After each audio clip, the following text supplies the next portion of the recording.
Going on? It's Kyle from K Capital. It's about 7:38, August 5th. What a couple weeks. It's been rough, to say the least. I mean, obviously we've had some nice winners here, which I'll go over in a little bit, but across the board, it's been pretty bearish. The market, along with crude, have completely taken a turn for the worst, retracing after being up several quarters in a row. So it was expected, but at the end of the day, we're treading water and we're doing well. There's a lot of other services out there that I've been following and they've been down. For the most part, we have some pretty bullish alerts here and, some things I'm going to touch upon right now that I think are pretty bullish. So first and foremost, let's start with WYY, Wide Point Corp. We closed this for a 10% loss today. One thing that caught my eye here, going back to the initial alert at 210 to 11, was the nice breakout here on significant volume. Obviously what I really saw here was it followed a similar pattern to where it broke out, pulled back, and rallied again. And obviously, I saw the same thing occurring here where it was a nice breakout, nice bullish candle, and it pulled back. But part of this just seems in the given market that it's not worth, really taking the risk to hold this any longer. Giving earnings are basically on the 13th, which I actually think that might be wrong date.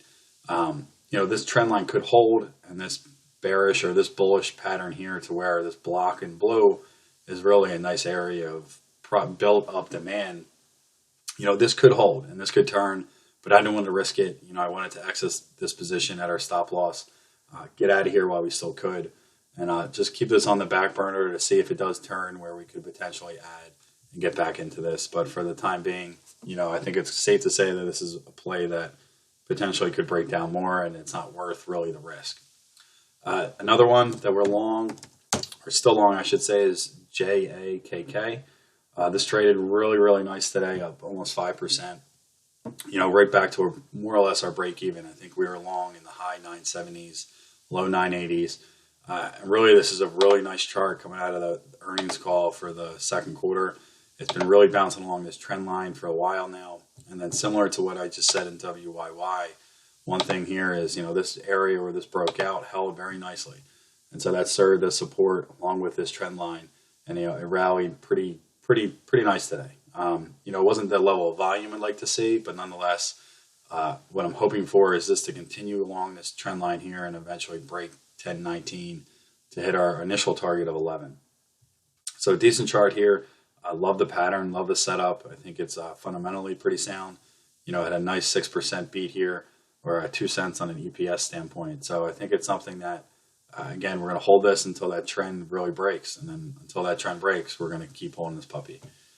This brings me to our next open alert, which is GERN, which actually had earnings today, which none of my scans or pop-ups came out with earnings. They all had the 10th. So they had a decent earnings call here that's been trading up and down a little bit, about 5 cents plus or minus in after hours. But for the most part, I think this is going to be okay. The earnings call was fairly bullish. I think they had a miss from an EPS standpoint. But a lot of these stocks, when it comes to positions like this that are specifically pharmaceutical or biotechnology stocks, it's really just a matter of, what are their actual products in their pipeline? What are they doing? It's not really expected for companies like this to be cash flow positive from a free cash flow standpoint. So much of their free cash flow goes back into R&D. So, for the time being, we're going to hold this because this trend line is continuing to hold and it's consolidating, basically for the last 2 to 3 months, it's been kind of hitting this pattern. And as long as this 4 level holds, I think we're going to maintain this position for the time being. I think we have a stop loss order, a stop market limit order in at a 360 in this. So we're protected on our downside here. Again, I think it's something that, I think is pretty key here, that we protect our downside in this type of market, and that's what we're going to continue to do. So, nice position here. I think a lot of the analysts have targets fundamentally of 550 to 6, which would be a really nice pop here if we could see that. So again, just another one that we're going to continue to hold. So stay tuned for more on that guy. Another earnings play that actually happened today or after the call or after the close, was OPK. Now, OPK had a decent call. They traded plus or minus 30 cents to the close and after hours, and I think they just settled around 16.11. They were at a low, I think, of 15 16.6 to a high of 16.4 in after hours today.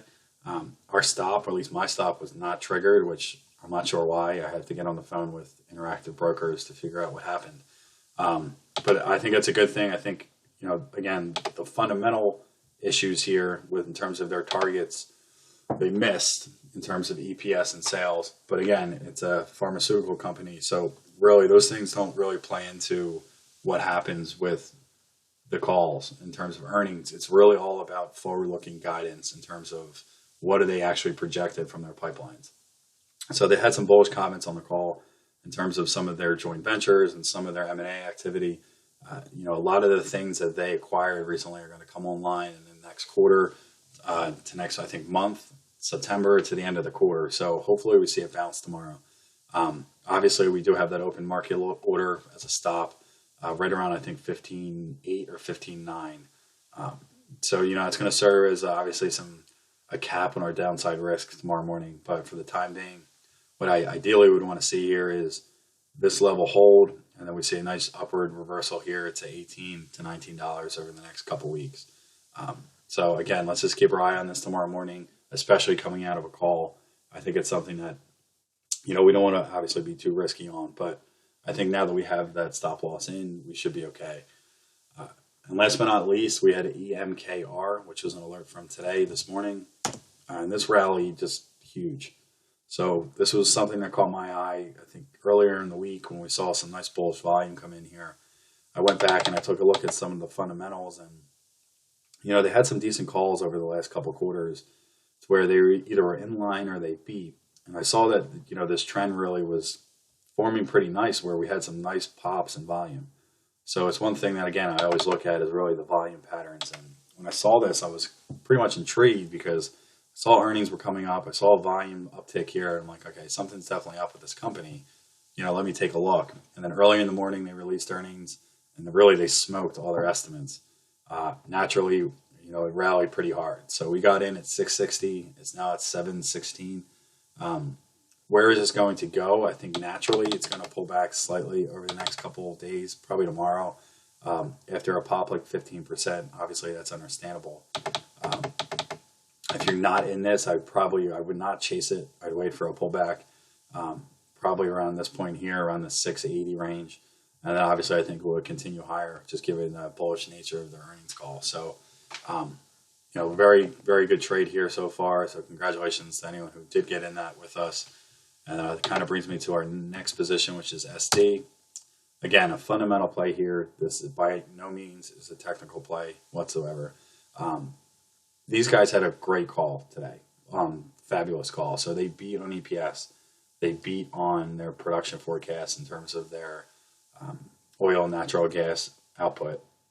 And they beat on their sales targets, I think. More importantly, their look-ahead guidance was raised in terms of, I think, their production and their sales. So what is that? That's basically their look-ahead, forward-looking guidance that tells the street, analysts, traders like us, really what they expect in the future. And they raised the bottom level of that target for, I think, sales. Obviously, that's a huge, huge thing here. Now, again, this is contingent, this trade, or this investment, I should say, obviously on the price of oil, which is getting demolished across the board. What's good is that SD, in comparison to the other sector stocks, wasn't really killed that much today in comparison to the other plays. So obviously, I think that's slightly bullish.